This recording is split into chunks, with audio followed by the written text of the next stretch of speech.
Knon 89.3 FM in Dallas and Fort Worth, the voice of the people. Business owners, tell KNON's listeners about your business. You can put your business or event on KNON. KNON currently has space available to run announcements for you.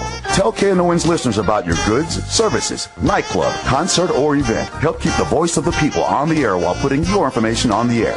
KNON's been named the #1 radio station in Dallas by both the Dallas Observer and D Magazine. Put your business with Dallas's #1 station. Call now for more information at 214-828-9500, extension 227, or extension 233.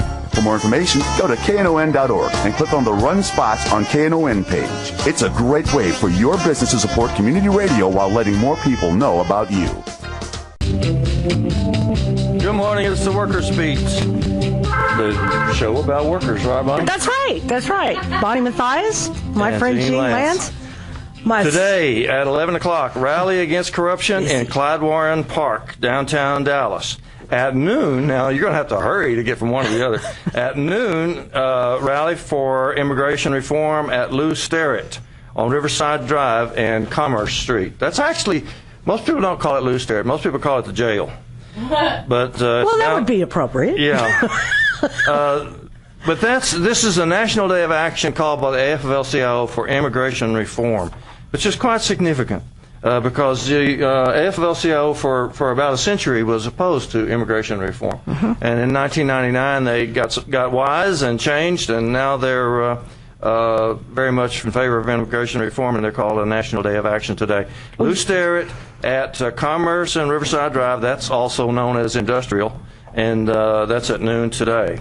I have the sad duty to report that T.C. Gillespie died. He was the head of the Tarrant County AFL-CIO for some years, and many years before that was the financial director for Communication Workers 6201. That's your union, isn't it, Bonnie? Yes. Did they do anything special about T.C. Gillespie? I know that he's already buried, I think. I believe so. I believe there's going to be a memorial, so we'll just we'll have to keep you all informed. I don't know. Not everybody knows this, but T.C. Gillespie was the main backer for Jobs with Justice back in 1990 when it started, and continued to support Jobs with Justice year after year without relenting at all. We're also privileged today to be able to talk with Dr. Juanita Wallace, the president of the Dallas NAACP. Good morning. Good morning. Thank you for having me today. I think you're going to have to get closer to that mic. Scoot your chair up. Okay. There we go. Dr. Wallace, what are you working on? We're working on home rule school. Opposition to home rule school. So this group called SOPS, they're saying that everything is fine and that everybody should get on board and they should help them. And they're actually saying that they're just a grassroots group of good-natured parents and educators. I didn't heard that. I didn't heard that. I haven't seen their brochure yet. Their brochure. Read their brochure, Dr. Wallace. Well, if we take a look at their brochure, we can refute almost everything that they said here, including their name, because I understand that they've been walking around and they've actually taken the name of the group that we are working on, Our Community, Our Schools, or Our Schools, Our Community. And we use the word community because we want to be inclusive and we want to say one community. But let's just take a look at their brochure and let's just talk about it for a minute. And it says, what is support our schools? Well, the role is to open the door for conversation on education. Now, who have they been talking to? If they've been talking to you and they've opened the door and they're talking to you, let us know. Please. Then they said, what is their effort going to do? Customize. Now, that word customize, it almost rhymes with prioritize or privatize. Customize how we operate our schools in a manner that best helps children. Then they go on and say and ask this big question. What recommendations does this petition make regarding changes to DISD? They answer no. None. Or none. None. As if they hadn't cooked this all up. Peter Johnson reports that they contacted him 4 months ago about this. As if they didn't already know exactly what they weren't going to try to do. Absolutely. What does this mean to the existing Dallas ISD Board of Trustees? Our goal, they said, is to work with DISE trustees and educational leaders to initiate a discussion and make significant changes that allow us to run our schools in a manner that is best for us. For us, yeah, we know who us is. No, they didn't say us. I put that in there. Oh, okay. For our children, instead of accepting the one-size-fits-all approach. Mm-hmm. And then lastly here on that piece of paper here, it says, will this cause Dallas ISD to be converted into charter schools? No. Oh, my God. That's what they say. You know what? Just one time, I want to see somebody's pants catch on fire. Don't you? Yes, liar, liar, pants on fire. Just one time, I want to see somebody's pants catch on fire. Yeah, but you left out. I thought the first sentence was good enough for the whole thing. The first sentence in the whole brochure says, quote, "Support Our Public Schools is a grassroots organization formed by a group of Dallas ISD graduates and parents." Not formed by a Houston billionaire, not formed by the mayor of Dallas, nothing like that. No. Nothing like Just that. Just a grassroots group of good-natured parents and educators. John Arnold, I believe, did he not leave Enron like 5 seconds before the big blowout? He came out of it with his billion. Yeah, walked out with $3 billion. So, and then watched everybody else lose everything that they had. What a guy! Yeah. What a guy! But what we're looking at this morning is actually talking to you not about support our schools, because we know that's garbage. What we want to do is actually look at the real truth, the whole truth, and nothing but the truth. All right, let's do it. Yeah, that's what we want to talk about. And people can call, too, at 972-647-1893. I know there are a lot of people with opinions about this and suggestions about what should be done. 972-647-1893. Go ahead, Dr. Wallace. Well, first of all, let's just take a look at who is Support Our Schools. It's a politically focused primary funded by billionaires that calls himself a research and advocacy program. Mm-hmm. We also know that they are a 501c4. Mm-hmm. We also know that currently consists of 5 board members, okay? And you probably got their names already. Wilton Hollins, President, Human Resource Director. Geronimo Valdez, Treasurer. Stephen Jones, the lawyer, and also Louise Myers. Well, let's look at the board members. Two of these board members belong to the PAC. Louise and also Wilton belong to a PAC. Now, with them belonging to this PAC, we know that this PAC is instrumental in giving money to the DISE trustees. They've given from $3,000 to $32,000 exclusively to DISE board members, and all 8 of the board members are sitting on the board right now. The only person that did not accept any money was Carla Ranger. You go, girl. Then we know that the contributors to these PACs are, in fact, the Perot family, Nancy and Ray Hunt, the CEO of AT&T, Ken Bart. Oh, just a grassroots group of family. Yeah, these are grassroots. And then we go on to say that, of course, the whole political advocacy is being founded and funded by the Houston billionaire John Arnold. Mm-hmm. And we've got a whole little segment on him, but we're not going to give him a lot of play this morning. Okay. We have a caller. Imani's on line 3. Good morning, Imani. Thanks for calling KNON. Hi, Imani. Hey, sweetie, how you doing? I'm good, sweetie. How are you? I don't have much, but I'm going to bring a $20 money order down there this morning. That'll work. That'll work. Thank you. And you know you're going to lie and say that this is your favorite program, right? Well, no, I've been listening. I'm going to give you a money, son. Okay, there we go. All right, there we go. Because if you guys wasn't there, Dallas, I listen to all the stations, we wouldn't have anybody. I'm telling you, I just want to say, when I was on the African American Advisory Committee, DISD, and when I served on the Dallas Juvenile Department on the JDI, Juvenile Detention Alternative Initiative, and I ain't going to pay them, but I want to let you guys know, man, we got to be there with you this time. I mean, all you people out there listening, we have to, because I went to yesterday, I'm a mentor, and I've been the head mentor for a long time.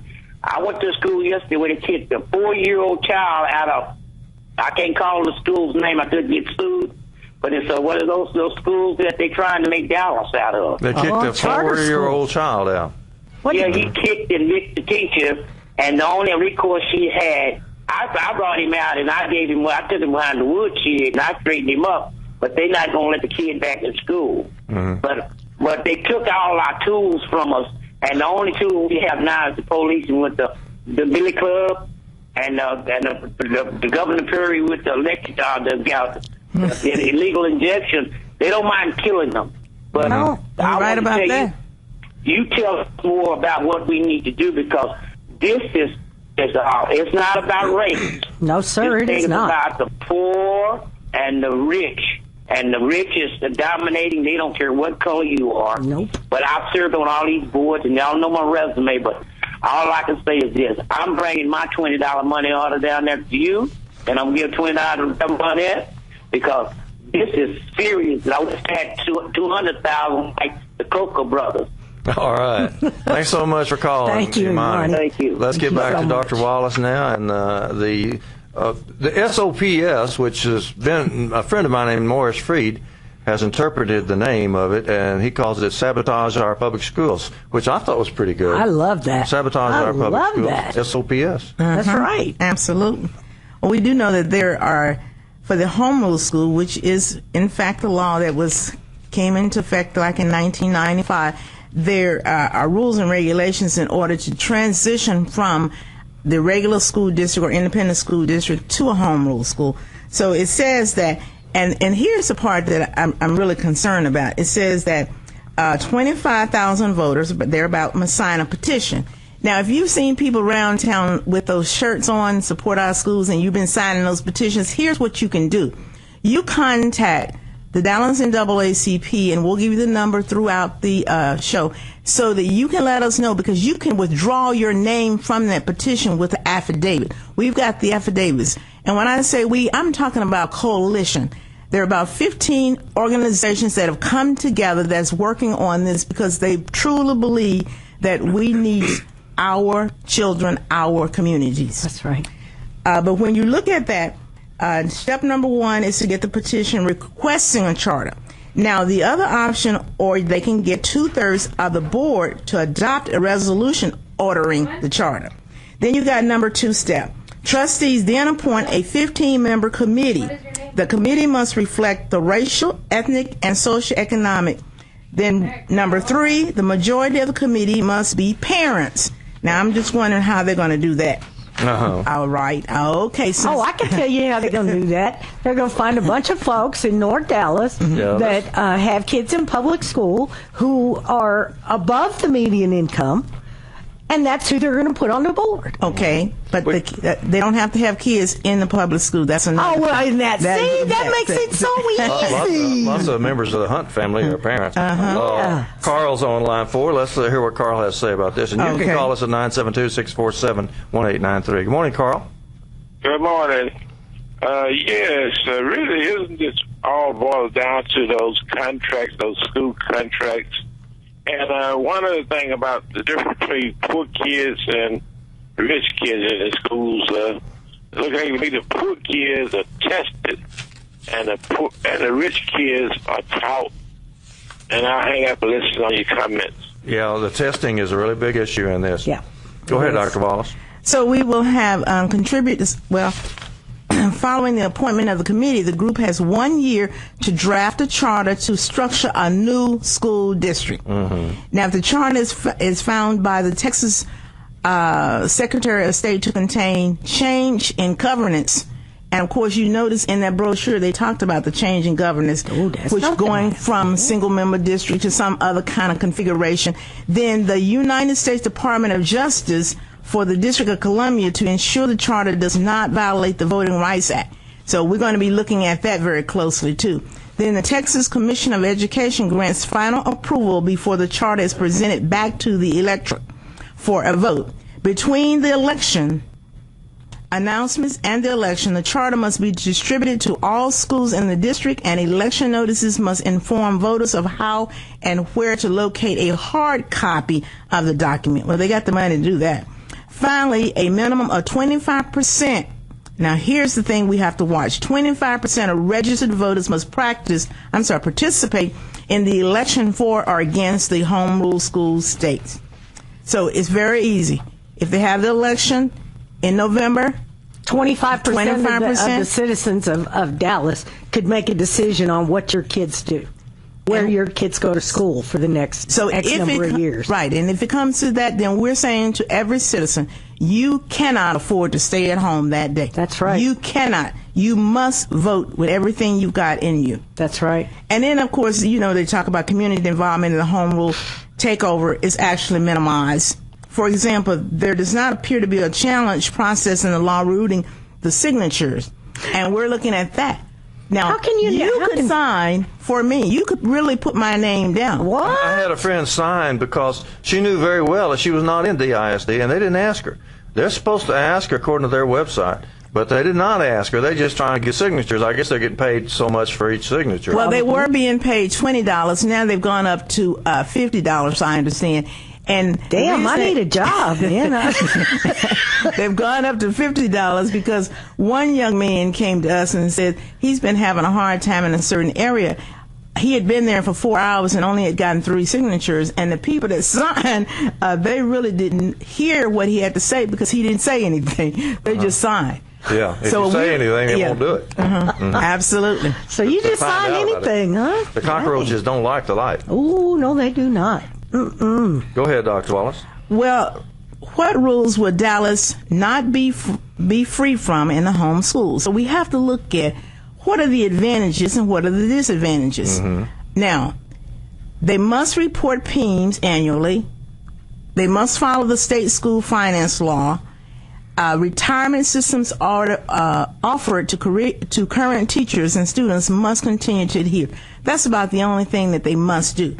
But now, what rules will Dallas be free from after the home rule takeover? Well, how they treat their employees. That's what how it they is. treat everybody. That is the biggest part. And how they part. treat the parents. Yep. They're going to make us take a break. We'll be right back, and call us at 972-647-1893. Saturday morning. Yes, it's true. We sing along. Yes, we do. With Fats Domino. Who could resist? Fats Domino is the most sing-alongable guy, in the whole music universe. That's very We're true. talking with Dr. Juanita Wallace about the sabotage of our public schools that's going on in Dallas Independent School District. Dr. Wallace, just back up just a minute. I want you to mention the fact that you know what you're talking about, that you had some training in education. Well, yes, I have. That when we say Dr. Wallace, we're talking about a doctor of education. Philosophy of education. I had the good fortune of attending Central State University in Ohio, Wright State University, where I got my master's, Central State, where I got my BS, and then I went on to Antioch College, which is in Ohio, where I got another master's in special education, because I wanted to make sure that when I'm teaching reading, because that's my thing, when I teach reading, I wanted to know all the skill levels, and I wanted to be able to help every child that's in my classroom. And then after that, I got my mid-management at Wright State University and my PhD. So I've been going to school. As a matter of fact, at one point in time, my parents thought that I was going to make going to school a career. A professional student. Because I really like that. And studying education all that time. 11 years in Ohio as a reading, writing teacher. And back then, when I was teaching reading, I used computers to teach my reading, along with other integrated activities. But then when I came to Dallas, Dallas paid me extra money to become a teacher, a reading teacher at John B. Hood. That was my first assignment. I worked for DISD Reading for 3 years. And after that, they made me a reading, writing specialist for the district. And for the old timers, I worked with Dr. Bell, and I worked with Marquez, and I also worked with Joel Pittman. They had 3 specific areas, and I would do reading, writing. It was reading, writing initiative at that time, and I did it with the teachers as well as the principals, because teaching reading is a technique and it's a skill. I mean, you just don't be born with it just because you go to school. You have to know how. And, of course, I went back to Denton University to get additional training in reading and writing. So You know whereof you speak. Yes, I'm And these other guys don't. Yeah. Let's point out, these other guys, they got one qualification. They got money. That's their only qualification. They're rich. That does not make them smart. Yeah, where are the educated. experts? Where are the experts on anything about the sabotage our public schools. Let's see one expert stand up and say sabotage our public schools is going to do something good. And we got the expert right here. We got Dr. Juanita Wallace, doctorate in the philosophy of education, doctor of philosophy in education, and with all this training and all this background and all this experience. And she's saying it's not such a great idea. It's not a great idea. Here's the part that I'm extremely concerned about. Always concerned about the children, but I'm concerned about the teachers, because without the teachers, the children will not be able to move where they need to be. The district, under this home rule, the district would no longer need to adhere to the state minimum salary of $27,000. Can you imagine? Who are you going to pay to teach your child for less than $27,000? They can lower the pay. That's what they want to do. And that's the whole idea. God. They lower the pay. They get an inadequate people, not teachers, because they don't have to be certified. That's right. And they put those people in front of the children. Now, what are the children going to learn? If you say that they're not learning anything now with certified teachers, what will they know after they stand in front of a non-certified teacher? They figure that they can teach the test as well as anybody else. That's what I was just all they gonna want to talk about is testing anyway. They don't talk about helping the children in any way. They never even mention that anymore. We don't want any cognitive thinking. You know, Absolutely. We want nobody thinking outside the box. We want you thinking right here inside this box on this test. And you know, nothing else. When you talk about Bloom's taxonomy, if they just teach knowledge level, that's nothing. You have to be able to go all the way up to the actual evaluation. That's if right. you can't look at a situation and evaluate and decide it for yourself, then you have not gone all the way through the cognitive level of understanding. And that's what we've lost. 972-647-1893 if you want to get in on this. 972-647-1893. Now, the other thing they're looking at is under that the due process procedure protecting teachers against wrongful termination. And you know, we've had a lot of that this year under a new superintendent. But that would be out of the window. Yeah, that makes you an at-will So they employee. just fire you anytime they want to. Yeah, you walk in and they don't like the length of your skirt or the color of your shoes. Say, hey, I expected you to come over last night and wash my car, and you didn't. You're so fired. You're fired. And then finally, the laws regarding governance will no longer apply to the district, as the trustee-appointed charter takeover commission will establish a governance to approve by the state federal courts if they choose to weigh in. And of course, you know what the push is now. Mayoral. It could also be voucher. It could be control of private or none or for profit. And that's the part that I got double underlined. For profit, corporations could take over. I hear some of the people on the city council already trying to buy some of the schools that are closed in South Dallas so they can start their own. And some of them cannot string a sentence together and make sure they have a noun, a verb, a subject, adjective, and adverb. But they got money. And, Can I pick out those? The school district, let's face it, here's the prize, folks. The school district has $1.6 billion a year. That's their budget.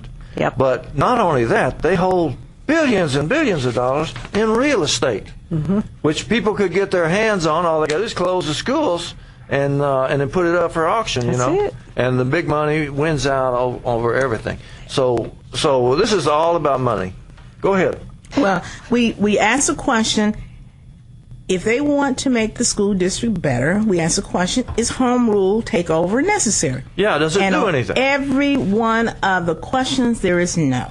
There is no. First of all, as far as the extending the day, you don't have to have a home rule to do that. You can extend the day. Make it a longer school day. Longer school days as well as longer hours. If you can recall, learning centers had longer hours because research shows that the more time you're on task, the better you're going to be. Also, flexibility for teachers' pay. You don't need that in order to do that. Also, you don't need it for curriculum. As a matter of fact, TA insists that you embellish the curriculum and not just do the minimum skills. That's the Texas Educational Association. Absolutely. So everything, the Marath, the trustee of Dallas, is advocating we don't need home rule to do that. They can do it anyway. Can do it anyway. They can do it under the present governance system. That's right. They just want to get their hands on the governance system. And we have some very successful public schools in Dallas. And there is absolutely no reason why we can't replicate what we have already done in every school in the city. How long have we been fighting this? Since 2009. Absolutely. And what is it? Oh my gosh. I look back and I know we have made such strides since 2009 in improving the quality of our schools, improving the graduation rate, improving the referrals out of the classroom. Those have dropped. And now we're just getting started. We do not need anybody to come in here and screw it up. Yeah. I mean, Absolutely. that's it. 972-647-1893 if you want to say something. The whole point I think that we're making so far is that Sabotage Our Public Schools does not have a single suggestion that would help the school district or help the children or help the parents or help the teachers in any way that couldn't be done under the present governance system. All right, and the point that you made, if it's not helping the children, and it's not helping the teachers, and it's not helping the administrators, and it's not helping the parents, then who is it helping? The rich. The rich people. That's the right answer. All right, yay! So we have to understand that.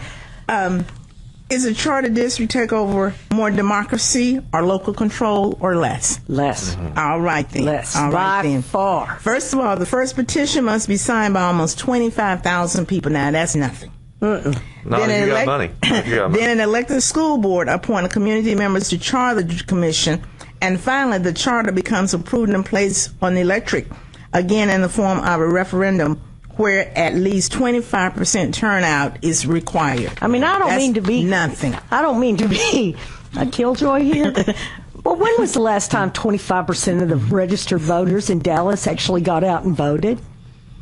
Presidential election. Oh, there you go. Yeah. 2008 and 2012. That's it. That's it. They don't vote for nothing else. So, Mr. Morath, the trustee, once again, is trying to look at having or making sure the election for this is on in November. Because if he has it in May or any other time, it's only going to be the three of us and him down there voting. We'll be voting against it and he'll be voting for it. Speaking of other elections, now we have a school board election that's going on right now. Yes. With the final date for the election, I believe it would be May 10th. Yes. I already voted, by the way. I'm over 65, and No. I can vote by mail. Oh, yeah, he voted. I already voted, and I encourage older people to go ahead and vote by mail. But anyway, how about the school board election that's coming up? Does it have any effect on this? Or does it make any Well, difference? I'm sure it does, because keep in mind, back here when I talked about it must have 2/3 of the board to adopt a resolution. Well, that 2/3, we have to just look at who is part of that 2/3. Well, are any of the candidates standing on our side, or have they all been bought out? Christy. Right now, we're still looking at one particular candidate that may be able to help us, but other than that, I'm not sure. I just want Morath to leave that himself right now. doesn't have an opponent, unfortunately. Of course, he represents Preston Hollow. I was kind of hoping George Bush would run against him. He lives in Preston Hollow. Maybe he could paint us some pictures. He can paint us a picture or something. Anyway, though, Morath doesn't have an opponent, but there are at least 2 other seats being open, and there are candidates there that are opposed to this, I know. And I'm really concerned about that, because with the home rule, what it actually does is allow 5 trustees to be appointed and 4 trustees to be elected. Did you know that? So the majority. I didn't know about that part. Oh, yeah. Well, see, You know, the hits, they just keep on coming. remember I told you I was going to tell you the whole truth and nothing but the truth? Yes, oh, yeah. ma'am. That's what it is. Wow. So 5 would be appointed and 4 would be elected. So that means we're kind In other words, we are SOL on that one. Single member district actually would be thrown out. It'd be thrown out. It'd be thrown completely. out. How long have And we fought how for would that? the parents be able to access any information regarding their teacher, principal, etc., through that? I guess you'd call it that upline. That it's almost like a little, administration kinda? governance. Yeah. 972-647-1893 is the number if you want to get in on this discussion of the attempt to take over the Dallas Independent School District. You know, they don't make it easy to be a parent. No. I have a dear friend whose son was involved in a terrible car accident, and he broke his back. So he has some lingering health issues. And there's days when he just can't get up and go to school. Okay? She always calls, reports him out. Well, because he missed so many days, he became a truant. So they sent his mom a truancy notice. to go to court. You know where and now we live in Pleasant Grove. You know where the truancy court was? North Dallas. North Dallas. Mm-hmm. Now, she has a job. How are you supposed to? You got to take off a whole day, go pick up your kid, take them with you. This is ridiculous. I mean, it's not. Things are not good. This system is clearly not set up to help people. 972-647-1893. We're with Dr. Juanita Wallace, president of the Dallas NAACP, an expert on education, and we're talking about the takeover of the Dallas Independent School District. Want to go ahead? Yeah, we went ahead and decided to look at some other takeover similar. Mm-hmm. You do know this will be the first time ever tried in the state of Texas, and certainly almost anywhere. First time they ever tried to take over a whole district. Yes, they've been undermining. The same people have been undermining the schools all along, with charter schools and with vouchers. Absolutely. And every year in the legislature, they come up with more ways to funnel your tax money into this effort to undermine your schools. Absolutely. Mm-hmm. They tried this big takeover in Chicago, led by Mayor Emanuel of the Chicago Public Schools. And they recently went reform that disproportionately affected the communities to the point that in total, 99 of the 100 closed or phased out schools were located in high minority areas. Yeah. At the same time, Chicago destroyed public housing that served large numbers of African Americans and Latinos. So that was a big failure there. So if they're replicating what happened there, we can look what's going to happen here. Mm-hmm. Also, similar to Dallas, the Chicago school closures were framed as resulting from a budget shortfall. Right. And the underutilization of schools. Remember underutilization over in South Dallas? We talked about that 2 years ago when they closed those 7 or 9 schools. South Dallas, that's right. Have the local closures in Chicago improved school achievement? That's the question. Have the displaced African Americans and Latino students attended better schools? The answer is a resounding no. No, no, no. It doesn't. And of course, there's research that backs it up. Right. Now, the research says that charter schools in Texas cost kids 22 days of learning, reading, and 29 days in math. In other words, that's what they lost. That's what they lost. Oh, my God. That is what they lost. Now, can we afford our children to lose that kind of time? No. That is a negative impact on learning. Mm-hmm. Man, that's awful. And then, of course, a study of Texas data published in Cloaking Inequity showed that the vast majority of schools producing college-ready Latinos and African-American students in Texas are public magnet schools, traditional public schools. Furthermore, a statistical analysis of statewide Texas data showed that charter schools are not more likely to have college-ready students than traditional public schools. So that's for you, Mr. Mike Miles. You know, this talk about college readiness, and we did a study on that too, but I don't have time for it. But it talks about all the different criteria that's used. One particular thing extremely important in college readiness is for parents. Hold that thought. We're going to have to take a break. We'll be right back. Be right back. 972-647-1893 is the number. We're back. 972-647-1893. Singing them blue collar blues. We're talking with Dr. Juanita Wallace about schools, how they can be improved, and it don't have nothing to do with sabotaging our public schools or Mayor Rollins. Go ahead, Sister Juanita Wallace. Well, I wanted to make sure we get to the part where it talks about, if not home rule, what reforms should DISD and sabotage our public schools commit to? See, now, on this brochure, they haven't committed to anything, have they? No. Yeah, no, they said one none. single thing. So we want to have them to commit to something. And we're saying universal full-day pre-K. That's perfect. Right on. We have to have that.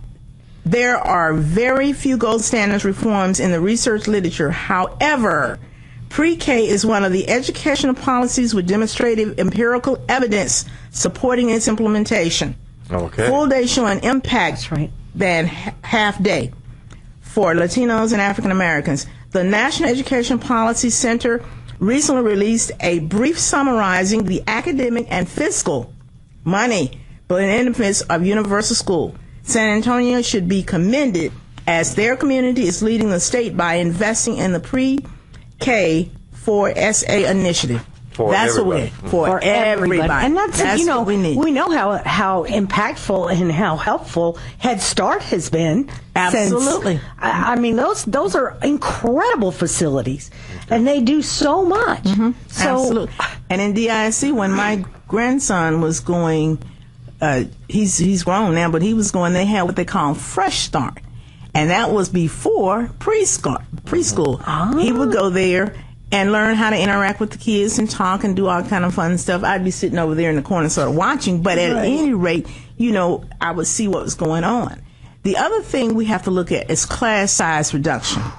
We cannot have, most of those rooms are not large enough for the number of students in there, so the kids are squished together. But we need class size to be minimum. Since they cut all the funding, they've been throwing more and more kids into one room. Absolutely. And you do know, still even now, Mr. Miles, every time I talk to you, I'm asking you, why did you fire the teachers so we could have enough teachers? I'm looking at the number of subs that's actually in DISC. It is absolutely ridiculous. There is no reason. Now, not to say subs can't do pretty good, but the bottom line, if they are not certified in that subject area, then they don't have the expertise to actually deal with the students in that particular classroom. And they don't specialize when they call subs. Oh, no. Dr. Wallace, subs just placeholders, that's all. Absolutely. What does Mike Miles say when you ask him these questions? Well, he looks at me and he says, could we talk about something else? 972-647-1893. Tony's on line, too. Can we bring Tony on? I think he thinks I talk too much. Good morning, Tony. Thanks for calling KNON. How y'all doing this morning? Good morning. Glad to hear from you. All right. I want to bring up two subjects I think a lot of times that people don't bring up when it comes to charter schools and public schools. And like comparing apples to oranges, number one. No one ever says that, but it's the truth. No one ever asks a charter school teacher how much they make. Never. Now, the person who's usually running the charter school make $100,000 easily. Really? Yeah. If go to all those charter schools, you see how much money the headmaster makes for extra teaching. And so, if you put charter schools in place, you're gonna have a reduction in pay for the employees. Go ahead. Number two is public school. I take everybody. Charter schools not take the most extreme disabled kids. They don't. If you go out there, go to all charter schools in Dallas County or Dallas City limits, you will not have an extreme case disabled person. Now they do take special ed. Now I want to make the point about the substitute teachers. The way you can get around a substitute teacher situation and put money back in the community is this: you have teachers who are retired. Why not hire those teachers as substitutes because they've been in the classroom for 30, 40 years, and hire them, and they have specialties such as math, science, and whatever. My solution is better because you got ex-teachers who retire who might want supplemental income, but the people who fight you on education won't think like that. They won't think of that kind of solution, put money back into the schools. I'll leave y'all with that, and I'll listen off there. Thank you, Tony. Thank you, Tony. Dr. Wallace, you want to comment? Yes, Tony, you're right on target. But Bonnie and I were sort of looking at each other and talking, So when you were on, and she's gonna go ahead and tell you why some of the teachers, retired teachers, are not back in the classroom. They do not want to come back to DISD. Now I know we've got retired teachers that pick up sub jobs in Duncanville and Richardson and Plano, but they do not want to go to DISD. It isn't just DISD. It isn't just DISD. Lots and lots of teachers are just dying to get out of the school system. That's true, because it's horrible. The state is underfunding them. They've been underfunding them for a long time, and then now they want to take them over. Let's let Shaw come on. Thanks for calling KNON. I'd like to applaud Dr. Juanita Wallace for her effort, and I hope that everybody will get on board with her. Thank you. And I'd like to say that when you just stated a few minutes ago about some of they're buying some schools right now, when they had 12 schools that they closed down. And I'm going to say, beginning with Lou Blackburn, because he started some in our community as well, where they bought the school for $1. And it's only cash for kids. And let me say that they had Ken Academy come to our community. We're in the community that wanted, but the city council started with Tanel Atkins, Dwayne Caraway. And let me say that Dwayne Caraway compared our community with George Wallace. Did you hear what I said? What? It's just that, yes, he did. And we're not done with that yet. Yes, they did. I'm telling you, Lou Blackburn, he's a trustee. Okay, now, they bought the school for $1. But in his district, he's trying to have a $2.4 million school built in his district. But over here, let me say that they, unbeknownst to the community, Tanel Atkins set this up. I tell you what, if people need to open their eyes up, even from the mayor on down, it needs to stop. Because you know what? We as taxpayers need to realize what they're doing up in upper management from the mayor on up. The people need to come out and the community and their children. Oh, yes, he did. And that's why I'm very perturbed by what he did. The community signed over 100 signatures. They sent, let me tell you what, they had 65 notifications sent out. And these people did not live in the community. They lived out of state. They were property owners, but yet they didn't live in the community. But we physically live here. And do you know, they didn't care about what we said. Tanel went around, when the meeting was going on in city council, all of them, we took them a packet about what was going on in the community. They didn't care. They didn't even look at it. And so I want to say, I met him back about in October before it came about. He was at CDS. He told me, the majority wins. I said, no, Jesus wins. But, we're not done yet because as a community, we're an old community. And like I said, everybody, they came out. We came out. But, and then they had the kids to come down to City Hall doing tear-jerking stories. I used to work for a nonprofit where it's all about money, and they have the kids doing tear-jerking stories. Oh, yes, and I'm pissed because, you know what? And if they go along with this school rule, the whole community and this whole city is going to be messed up. And everybody to come out, and you're talking about Mr. Moretz, whoever he is, all these people.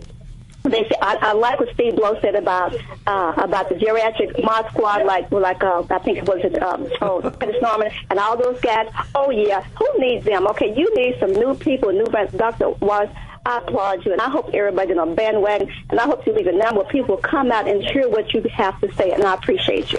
Thank you very much. Thank you. Thank you so much. You want to respond, Yeah, Dr. Wallace? Yes, I absolutely. I appreciate people that are engaged in the community. I want to tell you that we're going to be over at Salem Baptist Church. When I say we, it's going to be a team. I've gathered together a small team, a panel of people that's opposed to home rule, and we're going to be up against that sabotage group. Now, the pastor, when he first called me, Reverend Todd Atkins and Dr. Ronald Jones over at Salem Baptist Church, they called me and asked me if I would do a presentation. They also decided to tell me that they had invited the sabotage group. I said, well, yes, I have no problem doing that. I will be there on Monday, April the 7th at 7 o'clock p.m. I will also bring some people with me to sit on my panel with me. Now, here's the thing. When I come, Reverend Atkins and Reverend Jones, when I come, I expect the moderator or the narrator to be impartial. I expect to be fairness in the presentation or in the organizing of this event. And respect. And respect. I will not tolerate anything other than respect. And I'm asking our listening audience to please come out. I asked Reverend Jones, because he's just co-ing this event with the Atkins. I asked him how many people was in the church were whole, and he said about 300. So I'd like for you opposing home rule to pack the church out. Let's pack it out. It is a church. They invited us, so go ahead and do that. I also saw a flyer where Tanel Atkins had sent out throughout the community inviting people. So by all means, go ahead and be there. And I will be there. I will see you there. Salem Baptist Church? Yes, Salem Baptist Church. Where is that? That's on Crozier. It's right across from the Rice Elementary School. So that's at 7 o'clock on Monday, April the 7th. You'll be there, but the opposition will also be there. Absolutely. We'll see how they stand up. Yes. If they tell the truth or not. That's 3918 Crozier. 3918 Crozier. And that's Monday, April 7th at 7 o'clock. Yes. If you want to call us, got something to say, 972-647-1893. I want to get this in, even though it's not related. This morning, I understand that the Kerr-McGee company was fined $5 billion for pollution. And I just want to go back. They didn't mention Karen Silkwood. Karen Silkwood blew the whistle on Kerr-McGee in 1973, and she got killed almost immediately after that on her way to speak to a reporter. And her message was that Kerr-McGee is a polluter. They got away with it all this time, but the Obama administration, thank goodness, has now fined them $5 billion. Yay! I should also mention that ALEC is coming to Dallas. This is a national organization that privatizes schools, takes away people's pensions, runs legislation against anything that workers might want or need. They will be at the Anatole on July 30th, and we expect to be protesting. Oh, yes.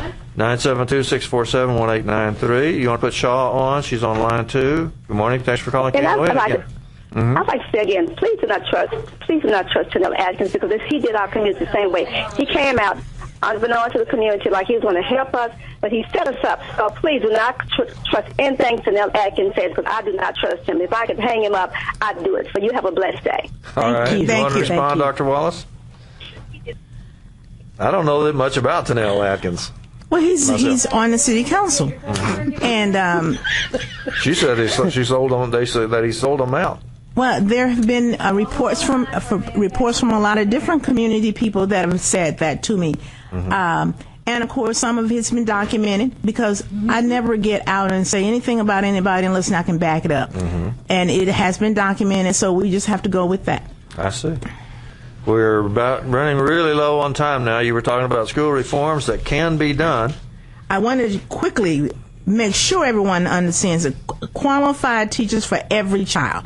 A district should follow the lead of the wealthy communities, elite private schools, and successful countries worldwide, such as Finland, guarantee experience certified for every student in the district. I mean, if you put a certified teacher with all of the credentials that are being monitored, of course, and even have gone through some kind of potential professional training, they will get the job done. That's right. If you give them the tools, they will get the job done. And last, the report states the salaries have to be competitive with those of other career fields, so that the prospective candidates can consider teaching as a viable career option. Texas teacher salaries are already low. Already low. Compared to the rest of the nation. Oh, yeah, well, I forgot. You know, we moved up from number 49 in spending on education. We moved up to number 46. We're 46th. 46th in spending on it. In other words, we moved up. There's 3 states that are worse than off us. than Texas. That's right. So we're not the worst. Well, we're not the worst, but we're too far at the bottom. Way too far. And I know you're being facetious when you were talking about we moved up. I mean, that is not considered a up. No, that's just a notch below crappy. And one last thing regarding this integration of schools by class. Now, whether you know it or not, we still have segregated classes in the ISD, and we got a lot cannot to do with the placement of new schools and the closing of old schools. Absolutely. They never tried to integrate the schools. Absolutely. They always put the new schools in the middle of communities that were racially segregated, and they always closed the schools in such a way as to promote racial segregation. And we have to know that the magnets and the learning centers and the specialized schools, they help integration. And the community in Bernadette's district, we wrote a proposal and presented it to her. I still have a copy with dust on it, and told them repurposing schools and specializing schools is the way to go here in the present and in the future. But of course, when you have people that have blinders on and can't see, then that's what you get. It's very sad that our children's education has come down to money. Absolutely. That's all it is. Big money had a big victory this week in the Supreme Court. They said that if rich people want to buy elections, well, they're perfectly entitled to. That's right. They said, well, you can too. You know, if you have the money, you too can have free speech. If you want to spend millions of dollars on candidates, well, you can do that too. If you have the millions of dollars. But yes, if you have money, you too can have speech. The ruling that they make was clearly for the corporations, and the AFL-CIO Rich Trumpkin said, quote, "Our founding fathers did not intend for our electoral process to be a facade for political auctions. We need fundamental reform to get our democracy back on track. The average, ordinary American should have as strong a voice as the Koch brothers do in politics."